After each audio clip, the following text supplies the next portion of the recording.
Welcome to Hits Different. LEE-HEE-HEE. I'm Ryan, and that's Molly. We are weeks away from the release of The Life of a Showgirl, and there are still so many questions about this album. Like, what will the lead single be? And what is up with Pinocchio? Will Taylor go back on tour? And what about that song, Would? Wouldn't you like to know? We asked for your questions and you delivered. We answer them in this episode. And for those of you who didn't see our last episode, I want to tell you about some big updates that we have coming to our Patreon this fall. You can go to patreon.com/ithitsdiffpod, or the link will be in the description of this episode if you want to learn more about this new content that we're going to have available there. The top thing is that the episodes will be available early. So as soon as we are done with them, they will be available there. You don't have to wait for the release time that we do on YouTube or the podcast platforms. And then there's going to be a bunch of extra content available there as well, such as more Q&A episodes, where if you are on our Patreon, you'll be able to submit questions directly to us that we will answer, and videos that will be exclusive to Patreon. And our Chiefs content is going to be living on Patreon so that we can show you guys a little more than what we'd be able to show you elsewhere. Alex has a lot to show you about the Chiefs against the Chargers in week 1 and get you ready for what's coming up on week 2. And now we're going to welcome in our Chiefs correspondent, Alex. Look at me doing my best Travis impression in a horrible way. If you know, you know. If you don't, you will know after you hear Alex. You'll know on Patreon, because that'll be one of the replays we show. Look at you, Ryan. Hey. So we'll talk Taylor, but not that Taylor, Jawan Taylor, and his multiple penalties. Some really great plays by the Chiefs. Some really not so great plays from the Chiefs. And we'll also look towards the Eagles game, which is a rematch of the Super Bowl. It's Jason Kelce's Eagles and Travis Kelce's Chiefs. Can't handle that on week 2 already. And we'll look at all of it through all levels of football knowledge. Beginner or expert can enjoy it. So come on over to Patreon. Thanks, Chiefs later. correspondent. Catch you on the other side. All right, it's time to get into all of your questions about The Life of a Showgirl. And on Instagram, many of you wanted to know, what song are each of us claiming on The Life of a Showgirl? Like, which track title makes us think that it's going to be our track? I'll choose Canceled! Exclamation mark, because, you know, it's the curse of the exclamation mark. You know, first we had Slut, thought that was going to be a banger, was a little disappointed. Then we had Florida, which was a banger, and now we have Canceled, which I'm realizing, how many exclamation marks did Slut have? Was it 2 or just 1? I think it was just 1. And then Florida obviously had 3. Florida had 3. And Canceled only has 1. Slut didn't give the exclamation mark. Florida did, but it also had 3. So is Canceled going to be a soft exclamation mark again? I don't know. It seems like a hard exclamation point because it's coming off of all capital letters. I think the key for anyone who's heard the slut discourse before is that the reason there was an exclamation part is because other people were calling her a slut. So if you call me a slut, like point like, you're a slut. Well, is it like Canceled? Yeah, I think it's like, you're canceled. So could it be a soft, if I'm canceled? Anyway. All right. That's what I'm claiming. Because that's so not what I expected. The exclamation marks stay keeping us guessing. So I'm intrigued. My gut instinct is to go with Eldest Daughter because it's a track 5 and I am the eldest daughter. I'm also the only daughter, but you can be the eldest daughter and the only daughter. There's been discourse on this lately. Like Taylor. Right. I can't tell, because this album has been pitched to us as bangers and bops. I can't tell if this track 5 is going to be like All You Had to Do Was Stay, for example, or if it's going to hit me in my gut like So Long London or My Tears Ricochet or something like that. And so, or All Too Well. My favorite songs are usually bops. So I'm like hesitant to choose Eldest Daughter due to some birthday album math, that this is the 12th album and I'm a December baby and I'm born on the 11th. This all equals to Honey being potentially the track that I should claim. And I feel like Honey could be a really good song, hopefully. There's my version of my nuanced answer for you. Wait, are you pulling a me? Did you just pick 2 songs? I was like, did you just... I did. Wow, okay. I did. And you picked one. So I did. Who would have thought? I know. I technically had a second one, but I didn't want to, it's okay. Yeah, picking track 5 is a bold move, but that is interesting because the name it's giving, even though I know this isn't a track 5, but it immediately makes me think of like woulda, coulda, shoulda for some reason, for unknown reasons. Like that it could be a heavy song. Yeah. Yeah, like the burden of being the eldest daughter, Or being the only daughter is more of a burden than being the eldest, I feel like. I mean, I wouldn't know, but right? Like if you're the only daughter versus the eldest daughter, it seems like more of a burden because that means you have brothers or a brother, and that seems like a lot like more weight to carry, No comment. What do I know?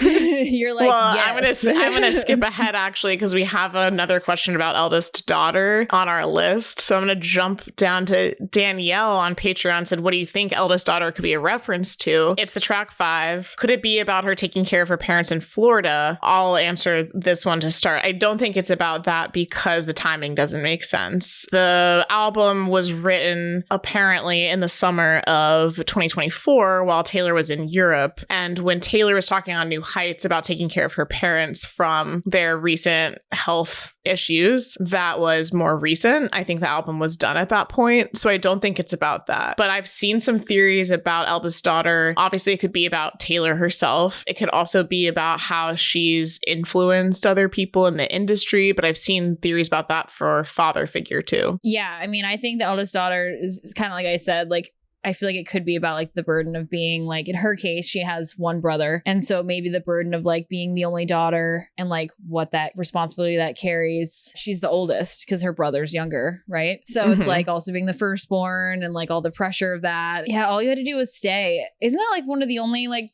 bop track 5s-ish? It's the boppiest one that comes to mind. Yeah, it's kind of, that's a crazy last track several 5. have been pretty devastating. Yeah, like that's a crazy track 5 because when you think about track 5, you're like heavy. So, yeah, I guess it depends on if you want to call Delicate a bop. Yeah. I feel like I could go either way. I don't really consider Delicate to be boppy, but there's certainly boppy parts of it. But if you're thinking about the recent ones, it's like You're on Your Own, Kid, Tolerate It, My Tears Ricochet, The Archer. Like they've been some heavy hitters lately. Oh, I guess that's a good point. So if her two like boppiest track 5s ironically were from 1989 and Rep, this is basically that baby, aka Max Martin and Shellback, then we're probably gonna get a bop. Even though the name isn't giving bop, but that would make sense, right? Like what are the odds that like both bops were from those two albums? Like right. She like took a break those 2 years or those 2 albums and then like went down the rabbit hole. But yeah, so but how do you make a boppy song about? Yeah, I don't know. We'll see. Next question comes from Tyler on Patreon. What song will be the lead single? This is so hard. So Ryan and I were just talking about this before we started recording. And for anyone who might need this clarification, we'll just throw this out there. So even if Taylor doesn't release a single before the album releases, there will still be a lead single. So for example, if we're going all the way back to Reputation, Taylor dropped Look What You Made Me Do as the lead single with the music video and everything. And that was in August. The album officially came out in November. She used to do that with several singles before the album release. But pretty much since Lover, where Me was the lead single, she has not dropped the single in advance. But there's always been a lead single. So with Folklore, that was Cardigan. Evermore, it was Willow. Midnights, it was Antihero. Tortured Poets, it was Fortnight. I'm just basically trying to procrastinate making an answer for this. I could see The Life of a Showgirl being the lead single because it has Sabrina, but her lead usually hasn't been a song that features another artist Fortnight, either. Dude. Oh, what am I saying? You're right. Yeah, I was like, You're right. I just completely contradicted myself. Molly, are you okay? No, my brain is pretty tired. It could be The Life of the Showgirl. Travis said on New Heights that his favorite is Opalite and that it's a banger. So I might throw my guesses in that basket. Maybe he was giving us an Easter egg. So this is another interesting parallel because, we keep talking about and we will keep talking about until we have this album about the 1989 Rep baby that is Life of a Showgirl because of the producers. I would have said The Life of a Showgirl being the lead single because like you said, it feels like that's all encompassing. Like Fortnite, for example, was a good lead single that kind of like, it was like TTPD in a nutshell, you know, it kind of touched on all the different themes. I feel like Life of a Showgirl could be the same thing. But an interesting coincidence is I was looking to see for 1989 and Rep, for this first lead singles that we got Look What You Made Me Do and Shake It Off. Coincidentally, both track 6. That feels interesting. So in this case, it would be Ruin the Friendship, which feels not correct, but like, I don't know. The fact that that was the case. That's interesting. Yeah. So that's just it Yeah. doesn't feel right, but I guess if you were to look at like knowing nothing about 1989 and Rep, I wouldn't have chosen track 6 for either of those at the time, because you're like 6, like it's halfway through the album, whatever. But yeah. Well, and track placement is interesting because when you think of Me, I forget what track number it is, but it's way later in the album, Right. for example. Ruin the Friendship doesn't feel like it, but that is a very interesting coincidence. So maybe my money's on the Life of a Showgirl. Second being Ruin the Friendship. And if it does manifest, I'm going to be pretty proud of that coincidence. That was noted, Yeah, that's so really that's fun. you never know. Angela on Patreon asked us, how much time will you be spending together for the release? And we have some great updates to deliver to you in this area, which is that we'll be together for a bit. Not long enough, as you know, it will fly, but a whole week. A whole week. We can't even risk it now that Ryan lives across the country. You know, she used to be able to just drive in on the night the album was going to drop. Arrive an hour before. Yeah, it'd be 11 p.m. and I'm like, is she going to be here? Are we going to be able to like listen on time? So she's flying in a couple days early so that if there's any issues, she'll already be here. So there's that. And then staying for several days after so that we have plenty of time to deliver all the good content to you guys. We're clearing the space. We're clearing the space Showgirl. so we can give all the energy to providing content for you guys, whether that's on social, whether that's here, whether that's a live stream, whatever it may be. Schedule's cleared.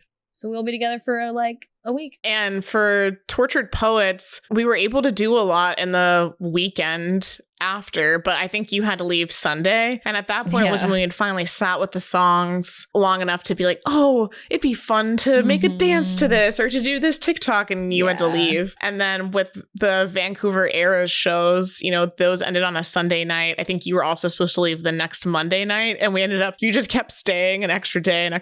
We had to like buy more dog food for your dog, whatever. So this time we're like, let's just plan properly and make sure you can't push it back when you have a flight. So we'll be good. And the trends always take a few days, like for people to figure out. So it's like, we'll have enough buffer time to like sit with the album, see what people are doing, see what we want to recreate. It's gonna be fun. And it's a good time of year. It's like the best time of year, like for fall. It'll be It's like, beautiful. I'm ready for the New England fall. We're still coming up with our full plan for the release weekend, so we'll keep you guys posted. The next question comes from Jen D90 on Instagram. People online are speculating that each song is based on an era. What are your thoughts? Thank you, Jen, for bringing this up, because I literally had it in my notes to bring it up if somebody didn't, because it's a notable thing that keeps haunting me. So there's 12 tracks of The Life of a Showgirl. People are correlating, like, for example, track 1, The Fate of Ophelia, being correlated to Taylor's first album debut and so on, ending with track 12, The Life of a Showgirl, and her 12th album, The Life of a Showgirl. And there are some very interesting coincidences when you pair them to each album in an era. Molly does not buy into this, but the internet does. And Taylor Nation just posted about the other day on Twitter, showing the clip from the New Heights episode where Taylor talks about how this album needs to be as big as the Eras tour. And basically Taylor Nation kind of like validated that and was bringing it around again. So people were speculating this before. And now that Taylor Nation has spoken, even though they didn't really speak on it in that way, people make it make sense. So like, oh, they said the Eras tour, we're right. The Eras, it's the same. It's all correct. So I'm assuming that part of this theory is that track 7 is actually romantic and that relates to Lover, or track 9 is Wood, which would be Evermore. My take on this is that I almost just like don't want this theory to be true. It's not that I don't think that there isn't correlating evidence, but I don't want an album that's like looking back on each era for each of these tracks. I want current events. So I'm just selfishly, I'm like, I don't need that. I'm sure if that's how it goes, I'll eat my words and I'm sure I'll love it. But I would rather that this album is based in more like what she's been saying, which is this is my life behind the scenes while on the Eras tour, not her reflecting on each era. Because also debut wasn't even on the Eras tour if we're going to be technical about it. See, that's not how I looked at it, which I'm sure everyone feels differently about this like theory. I didn't see it as like each song relating to like the time, like a time period piece, if you will, in that way. I would say it's all current events, which we know, or like current enough, like you said, life behind the scenes of the Eras tour and all that she's told us. I more so see it as like the fate of Ophelia, like debut vibes, almost like, you know, like Tortured Poets, we said, feels like an album that really encompasses the vibes and the tone of all of her eras, ironically. And so like I saw it more like that way. So it's like just like the like style of it could emulate. Right. Which is hard because obviously there's different producers. And like we said, only 1989 and Rep really make the most sense in terms of like cohesiveness. So yeah, I didn't see it as like each one would be talking about that, but I don't know. Or there could be some overlap. I don't know. I guess I didn't look into it that deep. But there are some weird coincidences, I guess, which we all love coincidences. I mean, it's probably not correct at all. But... you know, well, the other thing I was going to say is about the Taylor Nation thing. I think that people are interpreting that also in a totally different way to apply it to this theory. To me, she didn't say I want an album to be as big as the Eras tour. She said, I told Max Martin and Shellback that I wanted to make something that I was as proud of as the Eras tour. Like, I want this album to be one I'm as proud of. To which I say, Taylor, you should be as proud of all of your albums as you are of the Eras tour. They're all great in their own different ways. But if we're trying to make a moment as big as the Eras tour in album form, I'm here for it. So, you know, keep raising whatever bar you need to raise, Taylor. And she did say she's been wanting to write this album for a long time. So I don't know. It's one of those weird things where it's like, I'm sure as soon as we hear the songs, we're going to be like, absolutely not. But it's a fun ruin the friendship being Reputation. Okay. Actually romantic, Lover. Like you said, Would, Evermore. Ending on track 12th album, The Life of a Showgirl. But then you're like, wait, canceled for Midnights? Like, Midnights? She wasn't canceled. Yeah. Honey for Tortured Poets. Like, yeah. But if we think, I don't want to jump ahead about like the songs about Travis, but like if Honey's about Travis was on Tortured Poets. You see what I mean? I don't know. I see what you mean. It's probably a coincidence. It's not. I'll just, you know. Well, speaking of Tortured Poets, norad.lieb on Instagram asked us what song from TTPD sounds most like it could be on The Life of a Showgirl. I'm going to go with the most unoriginal choice, which is I Can Do It With a Broken Heart, because obviously that's where I feel like it all came to life when we saw it on the Eras tour, and the music video where we got the behind the scenes, which are now kind of like Easter egging this however that's going to tie into this album. So that's the easy answer. What about you? I agree that song is probably going to be the closest because it's a bop and it clearly was Easter egging this album in so many different ways. Like the performance itself on the Eras tour as well, like in addition to the BTS music video that you referenced. Selfishly, again, if I'm going to pick an overall song that I hope has similar vibes, it's going to be I'm Gonna Get You Back. But that's produced by Jack. Max Martin and Shellback didn't produce anything on Tortured Poets, so it can't truly line up that way. But I'm Gonna Get You Back is my song, so I hope that some of that is brought into Showgirl. I guess in that case, I would submit So High School and The Alchemy as well. Yeah. Like, you know, very cool Travis songs, which leads us into our next question, which I keep alluding to from Carla on Patreon. How many and which songs do y'all think are about Travis? So High School and The Alchemy are very like sexy cool, you know? And when we saw the track list, I never thought The Alchemy was going to be a Travis song. No. So it's hard to predict. But if you had we didn't even see So High School because we didn't know the track list for the anthology until it dropped. If we had, maybe we would have guessed that. I mean, Honey, I feel like is an obvious choice. for sure. There have been many jokes about how Wood could be about Travis. I'll leave it at that. Perverts. Actually romantic. Yeah, I feel like it's going to be the ones we don't expect. I still think Wishlist because I think I said this in another episode of how she references that during the new. It's like the only song she references during the New Heights episode where she talks about like, wasn't she talking about Travis in reference to the wish list? Like her wish list. She said wish list, but I forget if it was about Travis or if it was about her masters. Oh yeah. In my head, I feel like if the timeline was different, wish list could be about her trying to buy back her masters. But again, due to the timing of when the album would have been written, I don't think that would have happened yet in the timeline of this album necessarily. Or maybe it's just like a wish list across the board of like, maybe wants the guy, wants her music, you know, wants like in an ideal world, even though it has $2 signs. So like it's giving vigilante, sexy, spicy, you know, it's not giving like romance, it's giving like sass and whatever. But yeah, I think the ones that involve Travis are going to be what we don't expect, because Wood is very interesting because I keep thinking about how I saw in the Eras Tour book that one of her microphones is called Wood. It's like literally the one that looks like wood. Yeah. That she uses during the Folkmore set, I would assume. Yeah. It's like literally like a wood and so I'm like, that's a weird coincidence. So I don't know if that has anything to do with anything. There are also the theories about Pinocchio and Wood,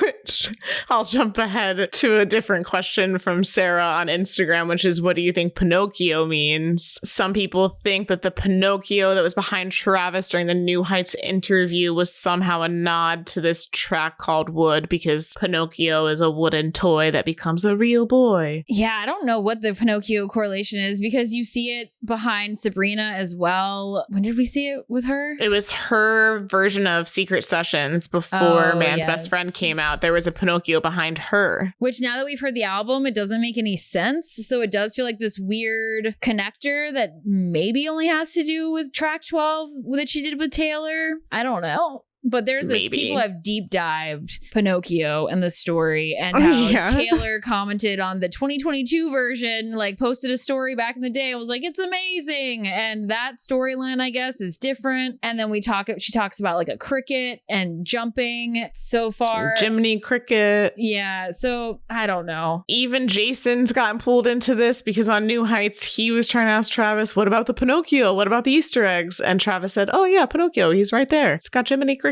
too, so casually. And Jason's like like he was not having it. Like he knows that he doesn't know. And it's so funny. They're not telling Jason anything. Also, you could tell that Jason was like, Travis almost accidentally like went into being like, oh yeah, there's easy. And then he was like, all right, I'm gonna roll that back. And I'm just be like, yeah, anyway. You could tell there was a moment of like, oh, whoop, forgot where I was.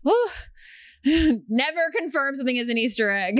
For one. Let us know your Pinocchio theories in the comments, because there are so many. And to circle back to the second part of Carla's question now, which is, which songs scream industry, aka The Lucky One, Clara Bow, Nothing New, Dear Reader. This also ties into a question we got from Julie, which said, is the title track the only song about fame and show business? Feel free to speculate. So the title track being The Life of a Showgirl. So in case you're not familiar with some of those other songs, Taylor's been writing about fame and how it affects her, how it affects the people around her in her life, how it affects other people she's maybe looked up to. Like, she's written about all of these different types of things. I would throw Who's Afraid of Little Old Me on there as an example from Tortured Poets, or How Did It End? You know, that one's a little more abstract, I guess you could say, but it's all this sentiment of how people have talked about her or celebrities and their lives. And I think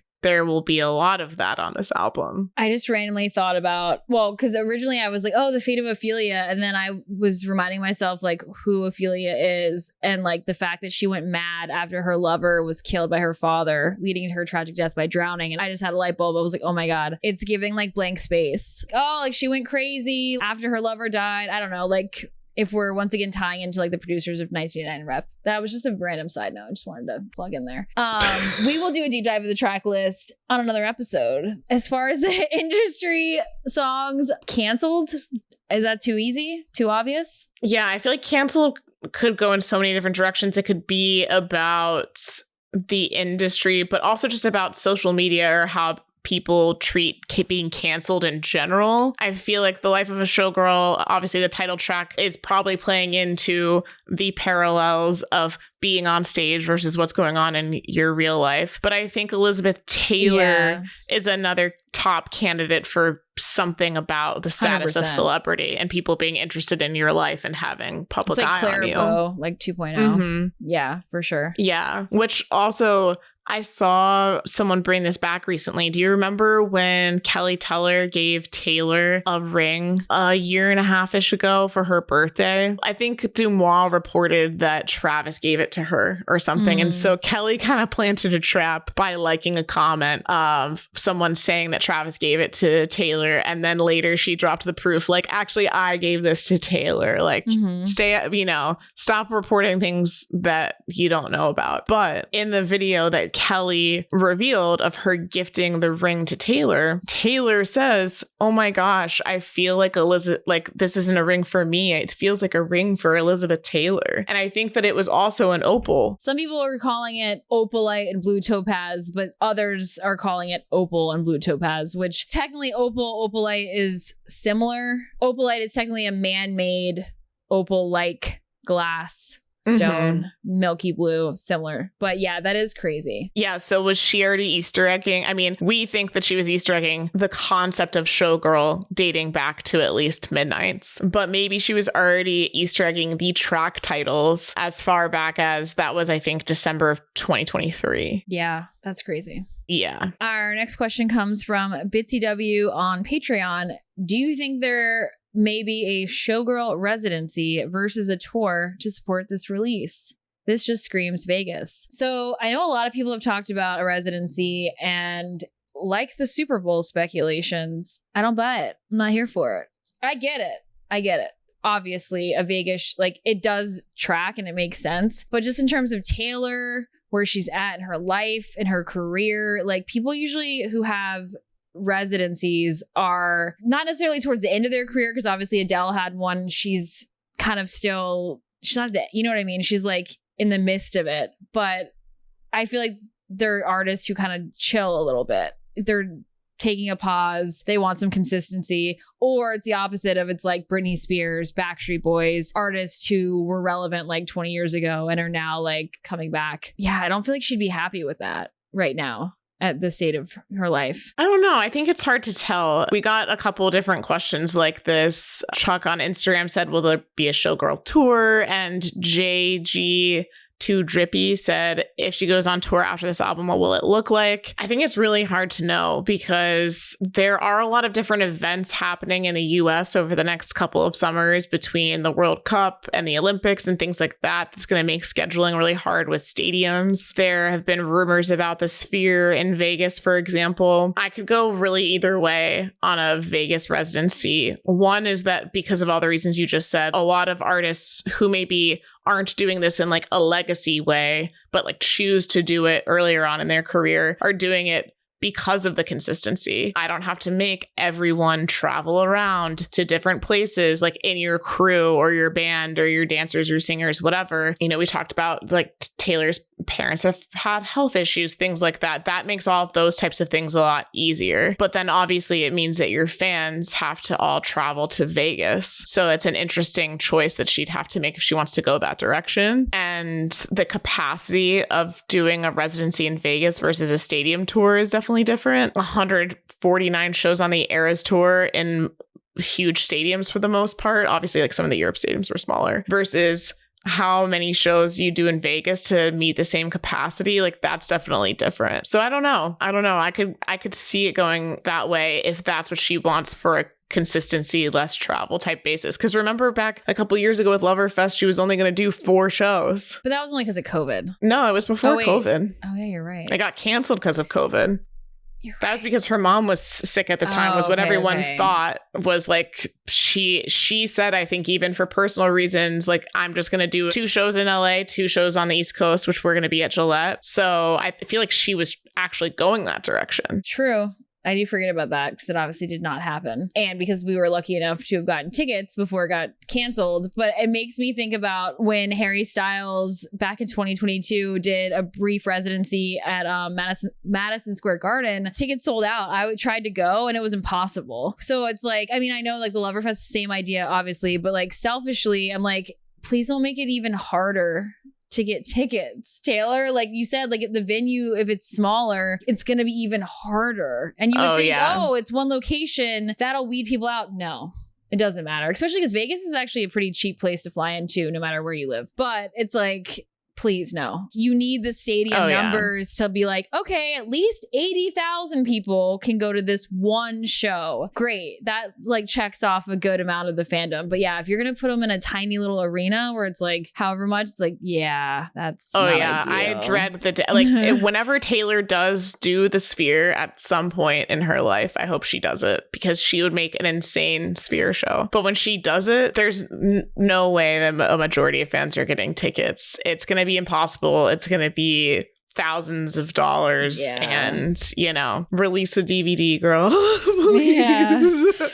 Let us know what you guys think about the tour thing too. If she does tour it in a more traditional sense, I feel like we're going to go back to the Repper 1989 way of touring, which is going to be primarily the Showgirl album with bringing back a couple songs from other albums, but it wouldn't be like the Eras Tour 2.0 again. Which would be a funny coincidence as well, because it's like if we're going back to those albums again with the same producers, very interesting timing. If that ended up being her next tour, it's okay, let's make it like the Rep Stadium tour, which, you know, we're biased, but aside from the Eras Tour, arguably one of her best, if not her best tour. And as someone who went to that one and 1989, like, yeah, those tours were epic. And they weren't the Eras Tour, but they were still epic in their own right. Yeah. So I'm like, I wouldn't be mad. I mean, we're never going to get the Eras Tour again, obviously. It's not anytime soon, unless Taylor decides in like 10 years from now to be like, oh, I'm going to do all whatever. But I don't know. I feel like the Eras Tour was literally a once in a lifetime thing, which is devastating to say. Yeah. And if you think about what we never got to see with Loverfest, whatever she had planned, what could have been done for a Midnight's album tour, a Tortured Poets album tour. It's just so different. And that's why the idea of a Showgirl tour, without even hearing it, just is exciting. Like a whole Broadway show. Female Rage the musical. It's teed up. It's ready to go. So yeah, and I think it would just be like I Can Do It With a Broken Heart across the board. It would just be like a spectacle. Yeah, I hope that this album isn't Female Rage the musical. I feel like that's Torture Poets. I hope that this is the opposite. This is like Happiness. It's but, the musical. Yeah. It's, you know, well, it sounds like there's still some rage in there. I mean, with like Ruin the Friendship, Cancel, I don't know. Like there's still gonna be, you know, I think Ruin the Friendship's gonna be a sultry song. True, like a dress. Oh, do we ruin this friendship by, you know, taking it this out of the friendship realm? Anyway, we're stepping on the toes of our like to begin with, but well, who knows who it's about. True. Miss Late Bloomer on Patreon said, I think this is going to be a concept album / film, something similar to the film Lemonade by Beyonce. There will be backstage footage and the songs will narrate the story. What do you think? 100%. We've talked about this and Molly mentioned it between the two of us first. And yeah, it makes the most sense. I don't think at this point, well, I mean, it definitely could be part of the rollout for the album. So I definitely could eat these words, but it feels like whatever we're getting, it's not going to be what we expected in terms of the documentary or like the Eras Tour 2.0 movie with the added Tortured Poets set. I feel like all of that footage that she was shooting and the last 3 days in Vancouver have to do with this album. And someone even said like the I Can Do It With a Broken Heart music video is kind of giving like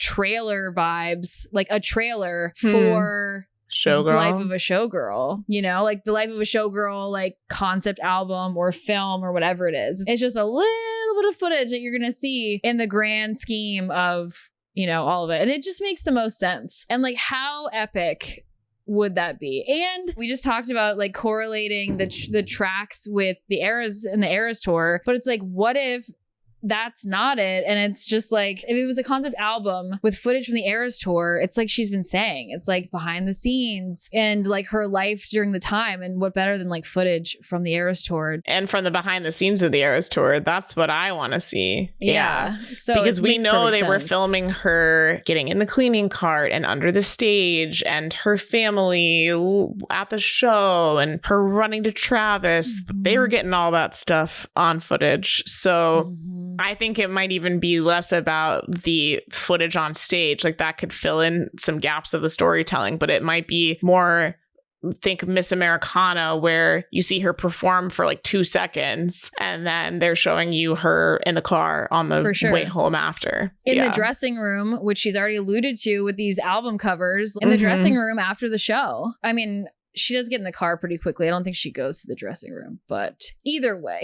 But yeah, it's like, how cool would that be to get that perspective of like her getting in the car when her mom is there, and like with Travis, just like that immediate, like the show's over. Even after like the first show, I mean, I don't know if they were filming back then. How crazy, right? Probably. Knowing her, yeah, I'm sure the recovery that she has to do, like what does she eat right after? Right. You know, all these things we've been talking about, you know, the album cover is her in the ice bath after a show, you know? Right. So in my delusional dreams, we're getting, because this is 12 songs, which should equate to less than an hour of total runtime. I think, actually, do we already know the exact runtime? I forget. I haven't checked to see if on Spotify, I don't think so. I think when you pre-save, I don't think it gives you like track times. It doesn't say. So it should be less than an hour, and so was Lemonade. So I could see this going in the way of a visual album, because this is a scenario where she could have been planning the visuals over the last 2 years and knowing that she wanted to capture things behind the scenes to play out into this. And she could have never known how much of her life was going to change with Travis and her masters and the Taylor's versions and all of that stuff. There's just so much. There's so much. So yes, we hope that this is going to happen, but I'm not getting my hopes like too high, because the music in itself will be good enough no matter what accompanies it. Sure. but it does make sense. If there's a film with it, thank you, Taylor. Our last question is from Carla on Patreon with a K this time. The other Carla was with a C. And Carla asked, does the album position the showgirl persona not as a trap, but as Taylor's ultimate defiance, a glittery spectacle where she proves she's more than the public's pedestaled, fragile songbird, that she can still fly like an eagle through her own sky, especially after reclaiming her albums and owning her narrative through the Eras tour? So yeah, this question I thought was really interesting, because there are just so many directions that you can go with the life of a showgirl. Some people were pointing out with the different album covers that her face looked almost unemotional or just stage-like, her expression in some of them, that she wasn't smiling or things like that. So there's just so many different things you can play with this concept. I would like to think that it's going to focus on some of the positives too. Taylor didn't just like put herself through all of this on the Eras tour and like not enjoy it. You know what I mean? Like she likes certain parts of being a showgirl, but there's obviously going to be a flip side of the things she had to sacrifice to be the showgirl. It'll be like Miss Americana if it had a happy ending. Like Miss Americana was like gut wrenching, because she was just like, it was during such a trying time of her life. And now, obviously, if you know what's happened over the last, 2 years that she's been on the Eras tour and all that, like she was going through it during a period of that, and then went through it during certain shows when stuff would happen and like big events. But she also was falling in love, and like you said, like having like the most epic tour of her life. And I think it'll be like a blend. It'll be like those like dips of like, yeah, that was something, and like I had to still go and perform, and I had to do it with a broken heart. My shows were canceled due to a terrorist threat. Yeah, like she like did any and everything she could have gone through, she did. So I feel like it's going to be like a full picture of that. And, you know, if she does incorporate like her masters in there somehow, or like ends it with that, or whatever it is, you know, if that's like, if it goes back to like being a concept film or whatever, then yeah, I feel like it'll be like Miss Americana, but with a happy ending. Yeah, the ups and downs of her life. and everything that comes along with it, like having to go on tour for 2 years. Literally. Well, to be clear, she didn't have to, but she, again, I think she wanted to for us, but it came with sacrifices, probably to her health and other personal things. So, and it's crazy because like some of the hardest times were at the very beginning of the tour. And then obviously it went through a period and then it like went up. And then, like you said, then like the terrorist attack was like year 2. And when she was better in her personal life, but I think it'll be like ebbs and flows. You know, at the end of the day, being a performer is not easy for anyone. And you do have to just put on a brave face no matter what. Mm-hmm. Yeah, even when you love to do something, it doesn't mean that sometimes it doesn't feel like work. So yeah. Yeah. Well, thank you guys so much for submitting these questions. We're excited to do more Q&A type content with you guys, especially over on Patreon, where we're going to be doing some exclusive Q&A content. So if you want to learn more about what we're offering on Patreon, the link to that will be in the description of this episode. But know that we're going to do more of these where we ask questions on a variety of topics, and Ryan and I and Alex will help answer them over there. But until then, let us know what else you're thinking about for Showgirl. We're going to be diving into a couple things in these final weeks before the release, and make sure you hit that subscribe button or give this video a like. If you're listening, give us a follow, leave a rating or review, and Showgirl countdown is on, less than a month away. Bye. Bye.